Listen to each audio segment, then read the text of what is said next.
The Dallas Mavericks have lost to the Denver Nuggets 112-101, and I cannot believe what I just witnessed. In a game where the Dallas Mavericks came with the right energy, the right attitude, ball movement, defense, great shots. I really believe this Dallas Mavericks team was going to run away with the win as they were up by as much as 15, almost 20 points at one point.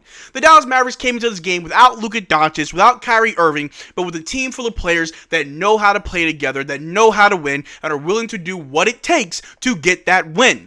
But everything fell apart in the fourth quarter when the Denver Nuggets made all the right adjustments. We failed to make any adjustments. The game ran away from us, and unfortunately, the Dallas Mavericks lost. So in this video, we're going to take a look at what happened in this game, the good, the bad, the ugly, who stood on business, and who can I actually blame about this loss.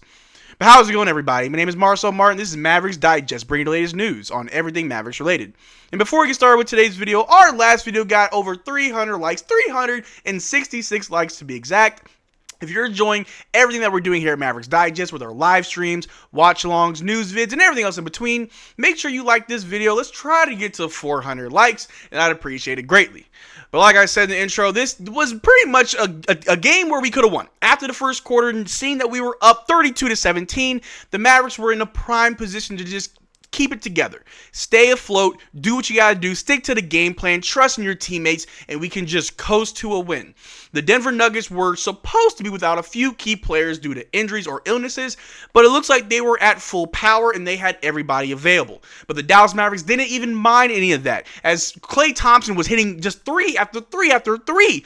Daniel Gafford struggled a little bit going up against Nikola Jokic, but Derrick Lively looked like an amazing center in this league, a top 10 center at that. You had guys just playing phenomenal basketball. Najee Marshall looking amazing. But you also had players that kind of just disappeared, as PJ Washington didn't really do anything today. Maxi Kleber may have hit a pair of threes, but it was, in my opinion, the absolute worst thing that happened in this game. We'll talk about it later in the video.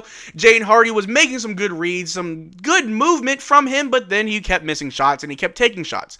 And then you have Spencer Dinwiddie, where for the majority of the game, he was doing a very good job of just keeping things afloat, facilitating, passing the ball, making good reads, getting to the free throw line. But he just kept shooting the ball. His percentages went down, and we lost this game. But in my opinion, what specifically lost us this game was the start of the fourth quarter. The Dallas Mavericks are going into the fourth quarter with a very comfortable lead. The Denver Nuggets go in with a much bigger lineup, the same lineup that we saw at the start of the second quarter, with DeAndre Ayton as well as Aaron Gordon. Two bigs. And how do we respond? Small ball lineup with Maxi at the 5. Now, yes, Maxi hit 2 threes earlier in the game, finding his confidence. I was happy for him. I'm always going to be happy when the players do something great.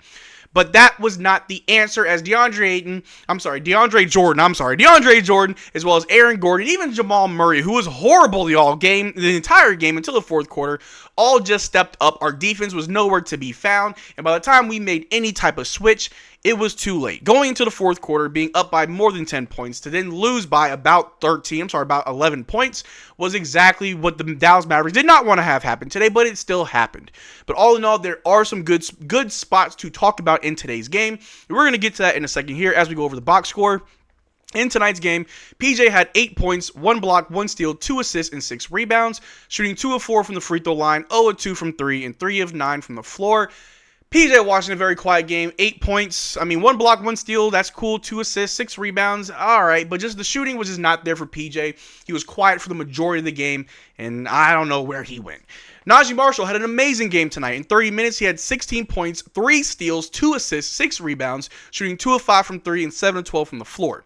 And Derrick Lively continuing to look better and better every single game. In 26 minutes, he had 14 points, 2 blocks, 8 assists, 5 rebounds, was 2 of 2 from the free throw line, and 6 of 8 from the floor. Derrick Lively did get into some foul trouble. He finished the game with 5 fouls, so I understand why Jason Kidd didn't want to start him in the fourth quarter, put in Maxi. You don't see Jokic, so okay, Maxi small ball 5, let's see it.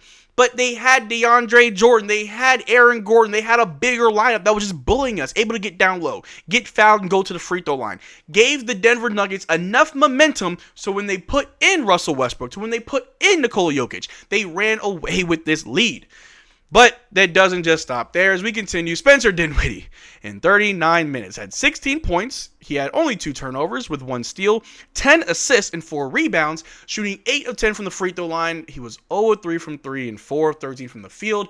There were some good things that Spencer did. I can't fully blame this on Spencer. If we look at just the ending of the game where Spencer was kind of taking more shots and forcing things, then yes, you can blame Spencer. But for the majority of the game, Spencer was fine. He was facilitating 10 assists. That's the most out of anybody in the game. And Nikola Jokic usually finishes with like 15 plus assists. In tonight's game, Jokic only had 7. I'm sorry, he only had 9. One less than Spencer Dinwiddie, but still, I think Spencer Dinwiddie played very well for the majority of the game. It was just the fourth quarter where he just kept missing shot after shot after shot. Couldn't get to the free throw line at all.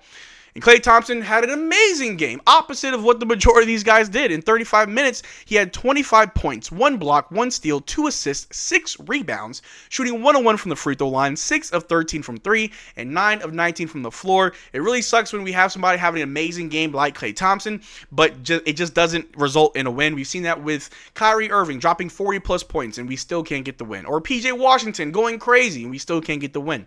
It sucks when we can't get the win when someone plays well. And after the last few games that Klay Thompson has, it was great to see him turn things around, have a stellar shooting night, shooting very well from the three-point line, and only to fall short because Jason Kidd wanted to play Maxey at the 5. And another problem with our bench, another problem with this game, the reason why we lost was our bench. Our bench really didn't step up at all.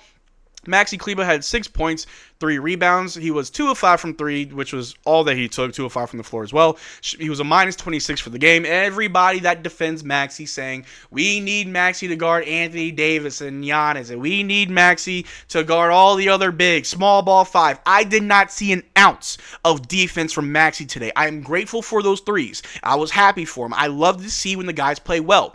But the fact of the matter is, Maxi's defense is horrible. It is not where it needs to be. Small ball lineup does not work. Putting him in just a power forward position does not work. He was getting scored on back to back to back all game. He was a non-factor. He was a negative factor for the Dallas Mavericks. I don't want to put all the blame on Maxey, but Jason Kidd putting Maxey at the 5 to start the fourth quarter was what lost us this game. And just to continue off the bench, you had Omax in 3 minutes, who should have got way more than 3 minutes. I know Omax can't do everything that you want him to do, but the small things that he does do well is what can help us win games. The energy, just the disruption on defense, just getting in the passing lane, knocking passes out of bounds, diving for loose balls. Omax has that type of energy and that drive that we need, and we need to give him more minutes.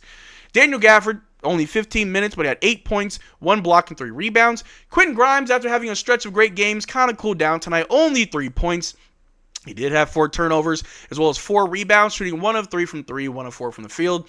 And Jaden Hardy also kind of cooled off tonight, had 5 points, 1 steal, 3 assists, shooting 1 of 3 from 3, and only 1 of 7 from the floor. Like I said, he just kept shooting. 1 of 7. Ain't going to do it for us. Our bench was horrible, and I don't want to say horrible. I think that's being a little bit too dramatic. Our bench just didn't step up. They weren't here tonight when we needed them to play, but all in all, you can't be too upset by this loss. No one likes to lose. I understand that. But the Dallas Mavericks, the longer they play without Luka and Kyrie, the better they learn to play with each other, and they will get better. The Dallas Mavericks are showing themselves and everybody, without Luka, without Kyrie, we're more than just a play-in team. We're more than just a lottery team. We just need to play together more, so when our main guys come back, they can rely on us more. Luka and Kyrie may be just passing more to Quentin Grimes, to Jaden Hardy, to PJ, to Maxey, maybe, if he's still here after the trade deadline. We have guys that can contribute. We have guys that do flourish and play well without Luka and Kyrie. It's just a matter of time of getting to play well with each other when our stars are out. But if we got to pick somebody who stood on business, I think there's only one player acceptable for this award, and that was obviously Klay Thompson. In tonight's game, Klay Thompson had 25 points, 1 block, 1 steal, 2 assists, 6 rebounds, and shot 6 of 13 from 3. However, I will say he was 6 of 9 at one point. The next 4 just didn't drop, but it was the fourth quarter. The lead was getting away from us. We had to find our way back in. So yeah, spam threes. Some are going to fall. Unfortunately, they just didn't. And a few things I do want to show you guys. Obviously, Klay Thompson tonight, 25 points, 6 rebounds, 2 assists, 50% from the floor, less than 50% from 3. He was 6 of 13, not 6 of 12, but he was 100% from the free throw line with 6 3-pointers made. Nice bounce back from Klay Thompson, and I appreciate what I saw tonight from Klay. Another thing here, this was the Denver Nuggets injury report before today's game. Nikola Jokic was probable. Aaron Gordon was questionable. Jamal Murray questionable. They had a couple players out. They had 3 key players that could have missed tonight's game due to illness or injury, and they needed them to beat us by 11, and that's a pretty big win, but they were down by as much as 15, almost close to 20 points at one point in the game. So you got to just take the small, I guess, moral victories where you can. The Dallas Mavericks could have beaten the Denver Nuggets, but obviously they had to play whoever they could, just ask guys to just check in. That's what they needed, and I'll live with that. And the last thing here, the Mavs had a 19-point lead. The Nuggets outscored the Mavs 33-12 in the fourth quarter. Nuggets scored 68 points in the paint. Second chance points, Denver had 27, Dallas had 8. The bench, Denver had 34, the Dallas Mavericks had 22. Rebounds, Denver had 55, Dallas had 37. Fast break points, Denver had 24, Dallas had 16. Those were the metrics in which we lost this game. It was definitely our bench, which I point out our bench was not that good at all. The rebounding problem, which has been a problem all season, especially the offensive rebounds, which lead to the second chance points, which also lead to the fast break points. In those 4 categories, that's the main reason why we lost this game. But it's not all lost. We see them again on Tuesday. We can kind of pivot and know what to do better for next time. The Denver Nuggets are a good team. When they have everybody, they have Nikola Jokic, who is an MVP candidate. They have Russell Westbrook, who seems to have remembered how to play basketball now. So we might have a hard time on Tuesday. I don't want to count us out just yet because today's game, I learned that this team knows how to fight. They know how to play well together. It's all about bringing it together. And playing without your best stars, without 2 of your best stars, is a tall order. And I think the Dallas Mavericks will be okay in the long run. The easy games that come, they got to make sure they win. The tough games, just put up a fight, try to learn and develop from those losses, and move on to the next one. But let me know what you guys think in the comment section down below. Do you think we could have won this game? Do you think that Jason Kidd putting Maxey at the 5 in the start of the fourth quarter was the loss? Do you think Spencer Dinwiddie's to blame? Let me know what you think in the comment section down below. We could have a conversation about it. But that's all I got for you guys today. Thank you for making this far to the video. Make sure to check out our Twitter and Discord. Links in the description below. Consider becoming a channel member. We are doing a giveaway every single month on this channel. Only way to enter our giveaways is to become a channel member of any tier. But until next time, y'all take care. Drink water. Peace.